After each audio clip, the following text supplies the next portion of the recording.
दिवसाची सुरुवात बरोबर आपण सर्वजण टी व्हीवर बघा, डिस्कवरी चॅनल आहे, ॲनिमल प्लॅनेट आहे, नॅशनल जॉग्राफी आहे.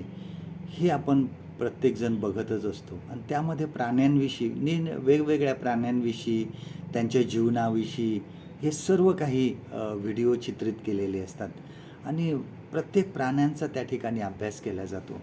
अंटार्क्टिक समुद्राजवळ काही पक्षी आहेत आणि त्यांचे गुलेमोट नावाचे पक्षी असतात. गुलेमोट. आणि ते पक्षी जवळच्या किनाऱ्यावर समुद्रावरून असे उडत असतात आणि तरंगणारे मासे ते पकडतात. आणि समुद्राच्या बाजूलाच असे खडकाचे डोंगर असतात, थोडे थोडे उंच, आणि त्याच्या कपारीमध्ये हे सर्व पक्षी राहतात आणि असे झुंडच्या झुंड ते कपारीमध्ये आपले घरं करून राहत असतात आणि एकदम जवळजवळ असतात. आणि मादी जी पक्षी असते ती त्या ठिकाणी अंडी देते.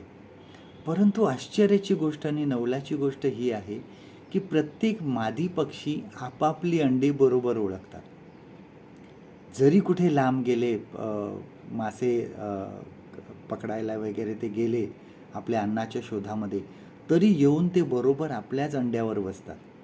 आणि समजा त्या पक्षींनी दुसरीकडे जर एखाद्या खडकामध्ये, जर एखाद्या कपारीमध्ये आपलं घर तयार करायचं ठरवलं, तर ती बरोबर तिकडं जाऊन आपलीच अंडी उचलणार आणि ती त्या ठिकाणी नेऊन ठेवणार. बघा किती नवलाची गोष्ट आहे की पक्षी किती आपलीच जी अंडी आहे ती कशी बरोबर ओळखतात. आपला परमेश्वरसुद्धा असा आहे, आपला देव असा आहे. आम्हा तो प्रत्येकाला ओळखतो, प्रत्येकाला नावाने ओळखतो. त्याचं बरोबर लक्ष आमच्याकडे आहे. आमच्या जीवनामधले दुःख तो जाणतो, आमच्या जीवनामध्ये येणाऱ्या परीक्षा तो जाणतो, आमच्या जीवनामध्ये येणारे कठीण प्रसंग तो जाणतो. सर्व काही त्याला माहीत आहे. सकाळी उठल्यापासून रात्री झोपेपर्यंत त्याचं आमच्यावर लक्ष असतं. तो आमच्याकडे लक्ष बघतो आणि हे बघून आपलं अंतःकरण किती भरून येतं की देवाची कृपा आमच्यावर आहे, देवाचं आमच्यावर लक्ष आहे. बघा, तिमथ्याला दुसरे पत्र, ह्याचा 2 अध्याय 19 वचन काय म्हणतं बघा. 2 तिमथी चॅप्टर 2 अँड वर्स 19.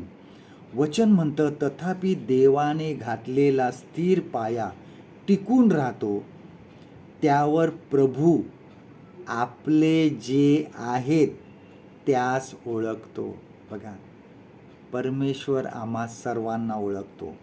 येशूने त्याच्या शिष्यांना सुद्धा सांगितलं होतं बघा की 2 चिमण्या दमडीला विकतात की नाही, पण त्यातील एकही तुमच्या बापाच्या सत्तेशिवाय एकही भूमीवर पडत नाही, एकही जमिनीवर पडत नाही. आज त्या चिमण्यांपेक्षा आपलं मोल कितीतरी जास्त आहे. आपण देवाच्या दृष्टीने कितीतरी अधिक मोलवान आहोत.